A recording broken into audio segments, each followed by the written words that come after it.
9월 6일 경찰대학교의 주일 예배 온라인 예배로 드리고 있습니다. 우리가 계속해서 그 로마서 말씀 가지고 주일날 나누고 있습니다. 그래서 로마서 전체는 16장으로 전반부, 후반부 이렇게 나눌 수 있고요. 전반부는 그 기독교 교리에 대한 것, 그리고 후반부는 기독교 윤리에 대한 것을 다루고 있습니다. 그래서 기독교 교리의 핵심은 우리가 믿음으로 말미암아 하나님의 은혜로 의롭게 되었다라는 이신칭의, 이신득의의 믿음에 대해서 가르쳐주고 있습니다. 이것을 다른 말로 하면 신앙의 의식화라고 할 수 있습니다. 그리고 이제 12장부터 16장까지 후반부는 이제 기독교 윤리에 대한 부분으로서 우리가 하나님의 은혜로 구원받은 그 하나님의 백성이, 하나님의 자녀가 어떻게 살아야 되는지 기독교 윤리에 대해서 말씀하고 있는데, 그 하나님 사랑과 이웃 사랑이 기독교 윤리의 핵심입니다. 하나님 사랑은 우리의 모든 삶이 하나님께 거룩한 산 제사로, 제물로, 또 예배로 드리는 삶이 하나님을 사랑하는 삶입니다. 그래서 어떻게 보면 지금 이제 코로나를 통해서 우리가 현장 예배를 못 드리고 이렇게 가정에서 영상으로 또 비대면 예배로 드리고 있는데, 어떻게 보면 삶의 예배를 우리가 더 돌아볼 수 있는 저는 기회가 된다라고 생각을 합니다. 우리가 대면 예배, 이러한 좁은 의미의 예배뿐만 아니라 더 넓게는 우리가 이 공예배뿐만 아니라 일반 우리의 가정에서, 또 사회에서, 또 우리가 직장에서, 학교에서 다 하나님께 영광 돌리는 삶을 살아야 하는 그 예배가 되어야 되는 게 그리스도인의 삶입니다. 그래서 그동안 우리가 놓치고 있었던 그 삶의 예배를 다시 한번 돌아볼 수 있고, 또 생각할 수 있고, 그 회복할 수 있는 그러한 기회가 되기를 주님의 이름으로 축복합니다. 그래서 코로나 시대가 꼭 절망적인 것만이 아니라 이 세계적인 전염병 안에 하나님의 어떤 우리가 다 이해할 수 없는 계획이 있을 줄로 믿습니다. 그래서 우리가 이 절망스러운 상황 속에서도 우리의 소망이 되신 주님 바라보면서 전화위복의 기회로, 또 하나님께서 일하시는 기회로 여러분 기도하시고 또 소망 잃지 말기를 주님의 이름으로 축복합니다.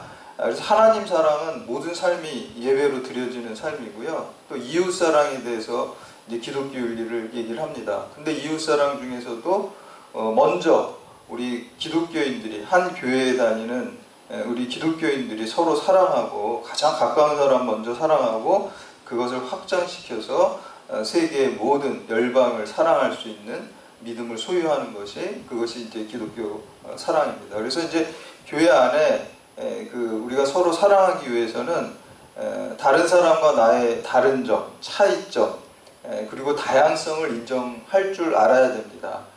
그래야지 뭐 나는 옳고 나와 다른 사람들은 틀리다라고 생각하면 안 되죠. 신앙도 마찬가지죠. 보수적인 신앙도 있고, 또 진보적인 신앙도 있고, 또 우리가 어떤 달란트나 또 은사도 다 다양하죠. 그래서 그 다양성을 인정해야 된다라고 얘기를 합니다. 그러나 그냥 다양성으로 흩어지는 것이 아니라 사도 바울은 이 교회를 몸에다 비유, 한 몸이라고 얘기를 하죠. 그래서 머리가 예수 그리스도가 되시고, 우리들은 그 몸에 예수 그리스도의 몸된 교회의 지체인 것입니다. 그래서 몸에 다양한 지체가 있지만 예수 그리스도의 머리 대신 주님의 뜻을 따라서, 머리를 따라서 모든 지체가 하나가 되고 협력하는 것처럼 우리 그리스도인들은 그 다양성 안에서도 또 예수 그리스도를 머리로 하는 통일성과 조화와 하모니를 이루어야 되는 것이죠.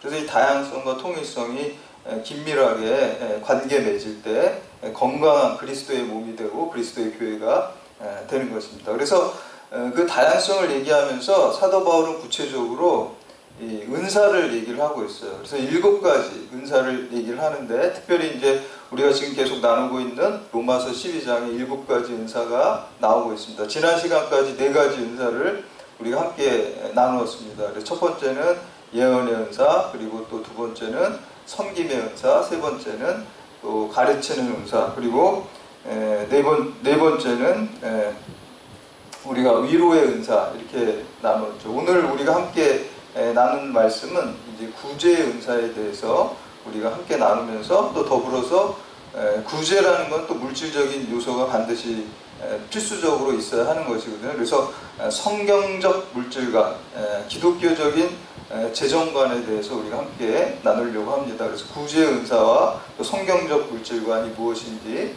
이 시간에 깨닫고 또 하나님의 말씀대로 우리들이 쫓아 살아가는 여러분들 다 되시기를 주님의 이름으로 축복합니다.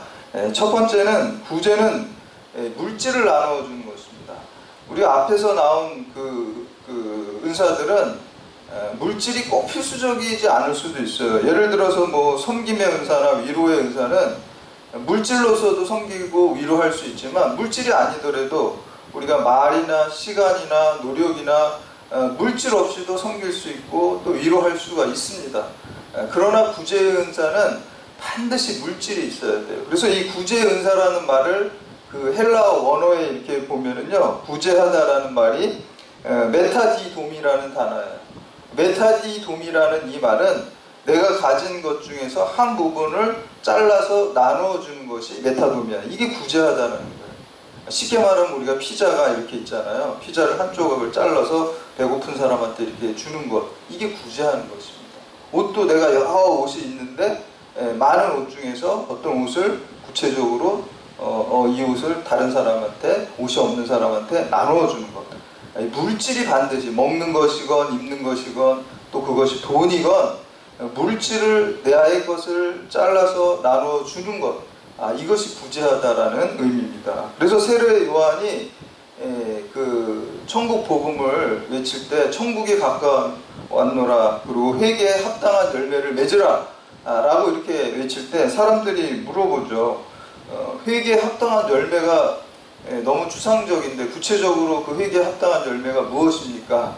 라고 세례 요한한테 물어보니까 세례 요한이 이렇게 대답을 했죠. 누가복음 3장 11절에 보면 옷 두 벌 있는 자는 옷 없는 자에게 나눠줄 것이요 먹을 것이 있는 자도 그렇게 할 것이다.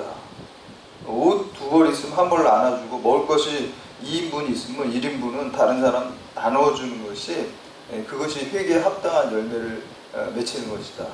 요 단어를 갖다가 보니까요, 나누어주다라는 말도 메타디노미, 오늘 말씀에, 오늘 그 로마서 12장 8절에 구제하다라는 그 말씀과 똑같은 단어예요. 메타디노미아라는 단어를 쓰고 있습니다. 그래서 가진 옷과 음식을, 물질적인 거를 없는 사람에게 나누어 주는 것이 그게 구제하는 것입니다. 예수님의 최고의 명령, 지상명령은 선교명령입니다. 땅끝까지 이르러 내 증인이 되고 십자가 부활의 복음을 전파하는 게 선교명령, 전도명령이 최고의 명령입니다. 그럼 지상 계명은 그럼 뭐 최고의 계명은 무엇입니까? 최고의 명령은 선교의 명령이고 최고의 계명은 사랑 계명입니다. 하나님 사랑, 이웃 사랑, 기독교 윤리의 핵심입니다. 우리가 지금 기독교 윤리의 핵심 중에서 이웃 사랑에 대한 것을 배우고 있는 것이죠. 이웃 사랑 중에서 교회 안에 다양성을 인정하라 그러면서 7가지 은사를 지금 나누고 있고 지금 5번째 구제 은사를 나누고 있는 것입니다. 근데 이 물질을 그 지상 계명을 실천하는 것, 이 사랑 계명을 실천하는 건요, 사실 이 물질적인 게 반드시 포함이 되어 있습니다. 물질을 나누어 주는 것이 거기에 있습니다. 그래서 우리가 물질을 준다는 것은 사랑의 어떻게 보면은 완성의 단계라고 할 수가 있습니다. 왜냐하면 누군가에게 물질을 준다고 하는 것은 사랑하는 마음이 있고 긍휼하는 마음이 있어야 되고 또 내가 가장 아끼는 것을 나누어 줄 수 있는 의지적인 차원이 있는 거잖아요. 일시적이고 감정적인 것이 아니라. 그래서 이제 물질을 아끼지 않고 나눠주는 그 요소가 그것이 이제 구제입니다.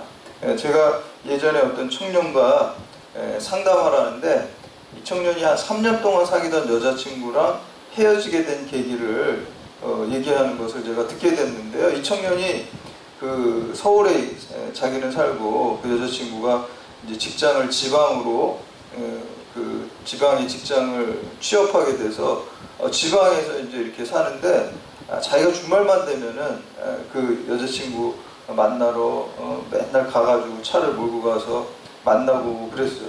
근데 이제 시간이 좀 많이 흐르다 보니까 이제 거기 멀리까지 가는데 그 기름값도 아깝고 톨비도 아깝은 생각이 들더라는 거예요. 그래서 야, 내가 이 기름값이 아깝고 톨비가 아깝다는 거는 이 여자를 더 이상 내가 사랑하지 않는 거구나, 이렇게 깨닫게 돼서 이제 자기가 헤어지게 되었다라는 그 얘기를 들었습니다. 우리가 정말 사랑하면은 아까운 게 없죠. 여러분들 정말 사랑하면은 내가 뭘 더 주고 싶죠. 여러분들 자녀를 사랑하잖아요. 근데 자녀에게 내가 뭘 해주는 게 아깝다는 생각이 들지 않죠? 더 못 해주는 게 아쉽고 안타까운 거죠.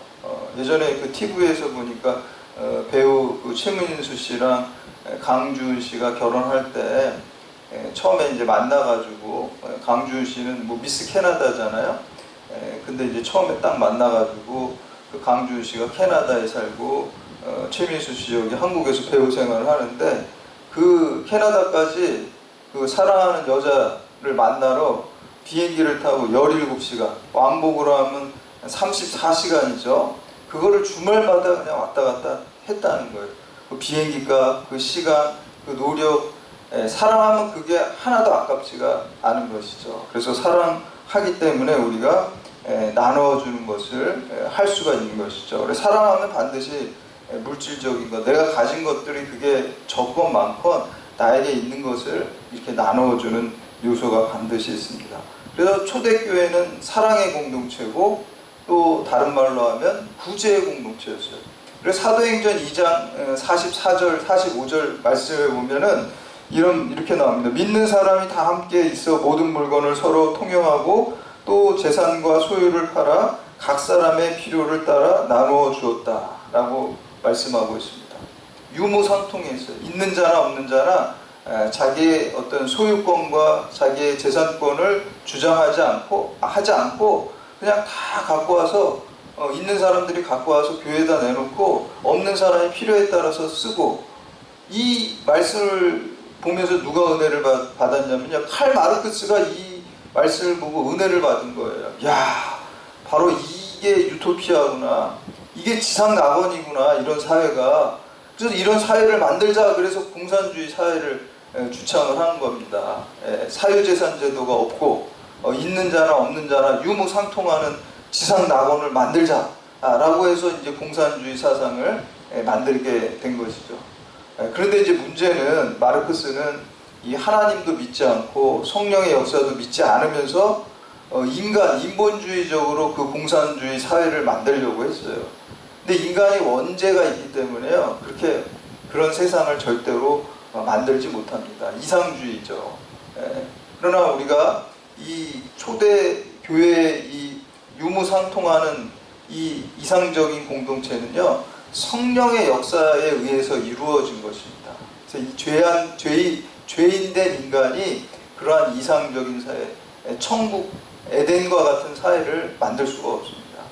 천국과 같은 거는, 천국이 뭔가 하나님이 통치하시고 다스리셔야지만 천국을 만들 수 있지, 죄인된 인간은 천국, 지상낙원, 지상천국을 만들 수가 없는 것입니다. 그걸 만든다고 오히려 부작용이 많이 나고, 소수의 공산당원 간부들만 잘 먹고 잘 살고, 대다수의 그 인민들은 굶주리고 헐벗고 자유가 없이 억압되는 것을 우리가 역사를 통해서 볼 수가 있습니다. 그래서 그 물질을 나눠주고 주장하고 이게 서로 유무상통하는 것은 강제적인 것이 아니라 정말 우리가 성령의 역사로 하나님께서 우리를 통치하시고 다스리시고 주인 되실 때 그러한 역사가 온전히 이루어질 수 있는 것입니다. 그래서 교회는 우리가 그 물질을 나누고 구제하는 공동체인 것입니다. 우리가 주는 사람이 돼야 돼요. 시간을 어려운 사람에게 함께 하면서 어려운 사람들의 얘기를 들어주고 위로해주고 시간을 주는 사람이 돼야 되고, 또 복음을 주는 사람이 돼야 돼요. 주님 모르는 사람들에게 복음을 주는 사람이 되고, 또 우리가 물질을 주는 사람이 돼야 되는 것입니다. 헐벗고 굶주리는 사람에게 교회와 성도가 물질을 나눠주는 그러한 사람이 되어야 되는 것입니다. 예수님께서는 주는 자가 주는 것이 받는 것보다 복이 있다라고 이렇게 말씀하셨어요. 내가 뭔가 줄 게 있다는 게 복이 있는 거잖아요. 내가 맨날 받는 것보다 내가 남한테 베풀 게 뭔가 있다는 게 그게 첫 번째 복이죠. 두 번째는 아무리 많이 있어도 그 마음이 주려고 하는 마음이 없으면은 줄 수가 없어요. 아무리 부자라도. 그러니까 나한테 또 내가 주는 사람이 됐다는 거는 내가 줄 물건, 뭔가 물질이 있다는 것이고 또 줄 마음이 있다는 거예요. 저는 그게 영적인 마음이고 신앙적인 마음이라고 생각을 합니다. 사랑의 마음입니다. 예수님의 마음입니다. 그러니까 복된 것이죠. 그리고 그런 주는 사람은 하나님께서 오른손이 하는 거 왼손이 모르게 구제하고 선행을 한 것들은 하나님께서 다 지켜보시고 나중에 다 더 크게 갚아주시기 때문에 복된 것입니다. 두 번째 구제는 의지를 가지고 성실함으로 행해야 합니다. 구제는 물질을 나누어 주시는 것이라고 했는데 구제를 어떻게 하라고 합니까? 우리 오늘 본문 8절 말씀 다시 한번 보시겠습니다. 구제하는 자는 성실함으로 하라 라고 이렇게 말하고 있습니다. 앞에 나오는 다른 그 은사들과 좀 차이점이 있습니다. 다른 은사들은 동호반복을 하고 있어요. 섬기는 일이면 섬기는 일로, 혹 가르치는 자면 가르치는 일로, 혹 위로하는 자면 위로하는 일로 라고 하라고 이렇게 나오고 있는데 오늘 말씀에 구제하는 자는 구제하는 일로 하라 이렇게 나오지 않고요. 구제하는 자는 성실함으로 하라 라고 이렇게 말씀하고 있습니다. 이 성실이라는 단어의 그 헬라어 원어가 하플로테스라는 단어거든요. 이 하플로테스라는 단어, 여기에는 네 가지 뜻이 있습니다. 첫 번째는 단순하다는 뜻입니다. 우리가 복잡하게 생각하면 구제하지 못해요. 단순하게 어려운 사람 보면 사랑하는 마음으로 계산하지 말고 단순한 마음으로 해야지 구제할 수 있습니다. 두 번째는 순수하다는 뜻이 거기에 있어요. 구제를 통해서 나를 드러내려고 하고 구제를 통해서 내 이미지를 좋게 하려고 하고 그렇게 해서는 안 된다는 거죠. 정말 하나님 사랑을 내가 받았기 때문에 그 사랑이 나의 마음속에서 차고도 넘쳐서 어려운 사람을 긍휼히 여기고 예수님의 마음으로 예수님의 사랑으로 순수하게 구제해야 됩니다. 세 번째는 성의를 다해서 한다는 뜻이 거기에 있습니다. 구제는 물질을 주는 것이기는 하지만 본질적으로 우리가 물질보다는 그 물질에 담겨진 나의 사랑이 거기에 있어야 되는 것입니다. 제가 전에 사역했던 교회에서 구제품들을 이렇게 기증을 받은 적이 있어요. 광고를 해가지고 다 집에서 좀 쓸만한 것들 또 어려운 사람 이웃 도와줄 것들 가져오세요 이렇게 하면요 정말 좋은 거 가져온 사람들이 대부분인데 어떤 분은 그분은 항상 그래요. 항상 쓸모없는 것들을 뭐 유효기간이 아주 그냥 막 1, 2년 지난 음식 뭐 이렇게 뭐 그런 거 커피도 그렇고 뭐 그런 거를 맨날 갖다 내는 것을 볼 수가 있어요. 꼭 무슨 그 종량제 봉투 아끼는 것처럼 버릴 거를 갖다가 교회에다가 구제품으로 내는 것을 볼 수가 있습니다. 이거는 성의를 다하는 게 아니죠. 성의를 다해서 구제를 해야 되고 열심으로 하라는 그 단어에 있고요. 마지막으로 네 번째는 지속적으로 계속 행한다는 거예요. 여러분 지속적으로 계속 행한다라는 것은요 의지를 가지고 한다는 거예요. 우리가 누군가를 불쌍히 여기는 게 일시적인 감정에 의해서 그냥 하는 것이 아니라 의지를 가지고 계속해서 꾸준히 그냥 계속해서 그 구제의 활동을 행하는 것입니다. 그래서 제가 예전에 젊었을 때 어떤 분이 사랑은 의지다 이렇게 얘기하는 거를 제가 들었어요. 교수님한테 들었어요. 강의 시간에. 그래서 제가 그 얘기를 처음에 들을 때 사랑이 무슨 감정이지 사랑이 어떻게 의지야. 제가 그때는 그렇게 생각을 했는데 제가 이렇게 살아보고 또 특히 성경을 깊이 하나님의 사랑을 묵상하다 보니까 야 진짜 사랑은 의지구나 의지로 완성되는구나 이런 생각을 하게 됩니다. 우리가 뭐 사랑이 여러 종류가 있지만 특별히 이제 남녀 간의 사랑을 이렇게 생각해 볼 때도요 그렇잖아요. 처음에 남녀 간의 사랑이 감정으로 시작하죠.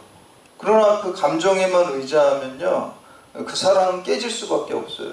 왜냐하면 상대방이 뭐 어떤 외모가 변한다든지 어떤 상황이 변한다든지 심지어 결혼을 했는데 그 배우자가 사고가 나서 불구가 되거나 장애인이 됐다 그러면은 뭐 그냥 다 떠나버리죠. 근데 그렇지 않죠.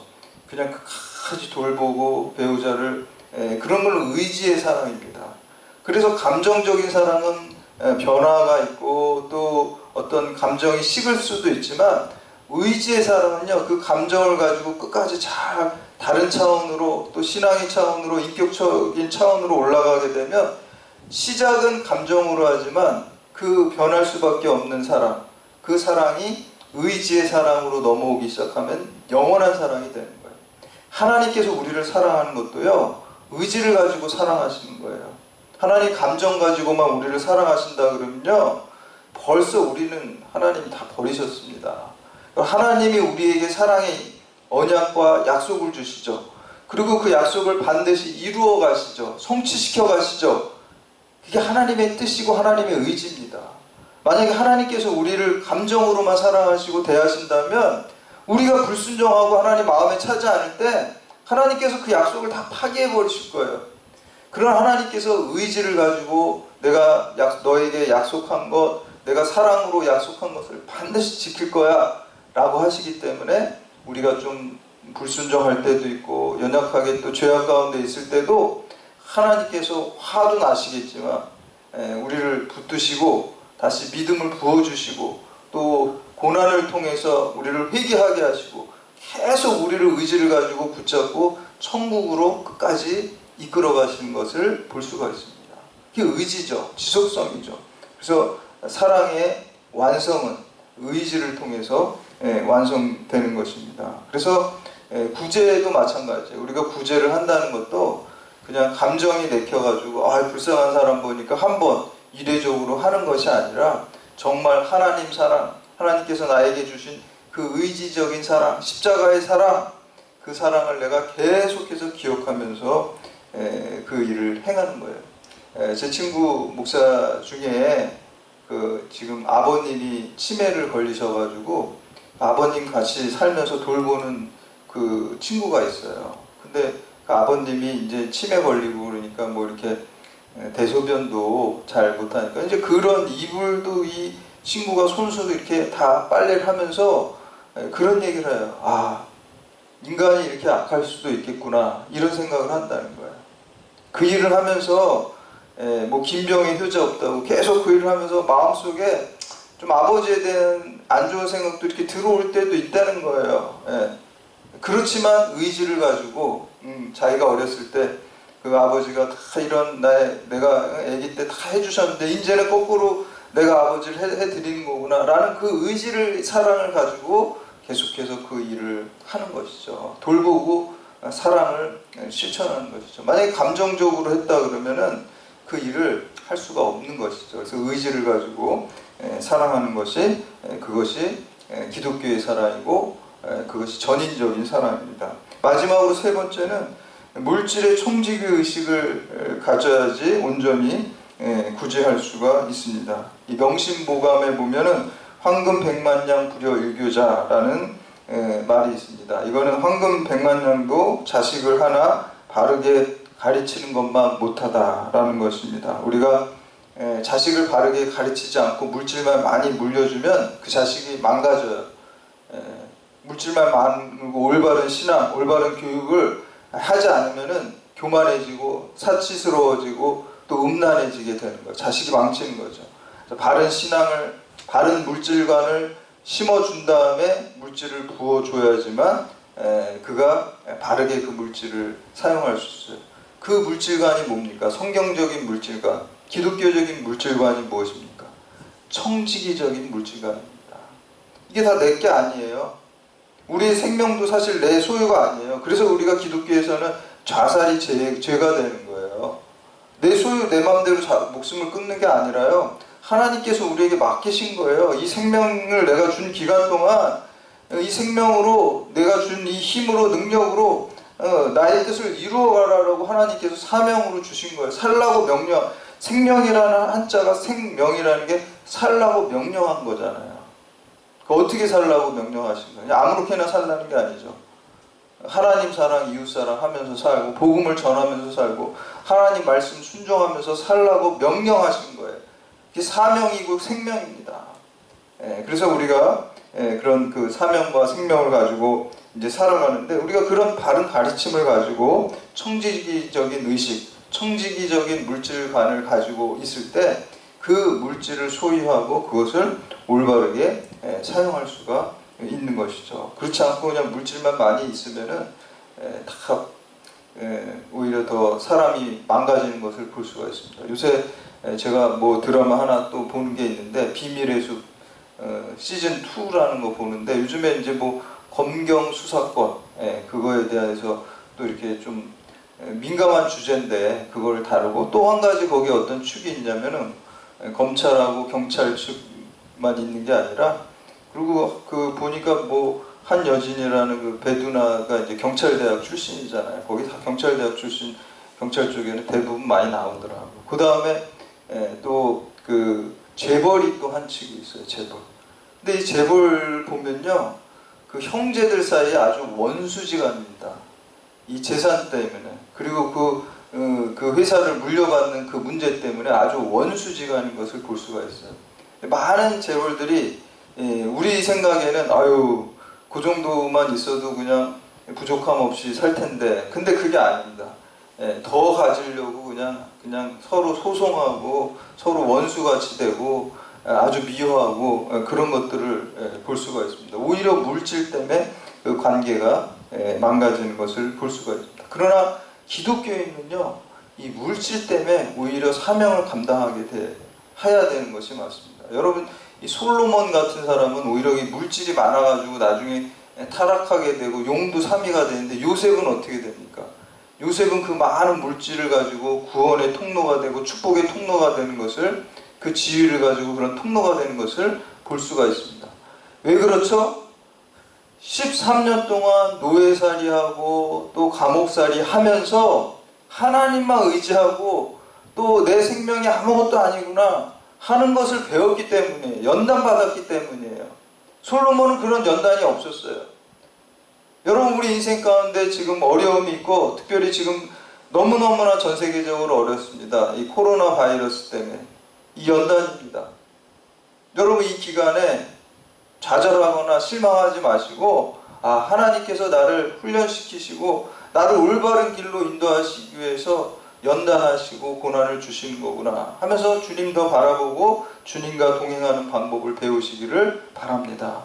우리 생명이 아무것도 아니에요. 과학이 이렇게 발달했어도 아무것도 아닙니다. 다 주님 손에 달려있고 주님 은혜 아니면 내가 한순간도 살 수 없다는 믿음을 회복하는 기회가 되시기를 바랍니다. 그리고 이제 형식적인 예배가 아니라 정말 삶의 현장에서 하나님 말씀대로 살아가고 하나님 또 뜻대로 따라 살아가는 삶의 예배를 다 드릴 수 있는 바른 예배를 드릴 수 있는 그 모습들을 회복하시기를 바랍니다. 그리고 이제 코로나 바이러스가 하나님 은혜로 종식되었을 때 우리가 현장에 나와서 정말 영과 진리로 삶의 예배와 또 현장에서 드리는 이 공예배가 일치되는 진정으로 드리는 예배를 하나님께 드리는 여러분들 되시기를 주님의 이름으로 축복합니다. 그래서 성경적 재정과 물질적 재정, 크리스찬 기독교적 물질과는 한마디로 청지기적 의식입니다. 이게 내 것이 아니구나. 하나님께서 주신 달란트구나.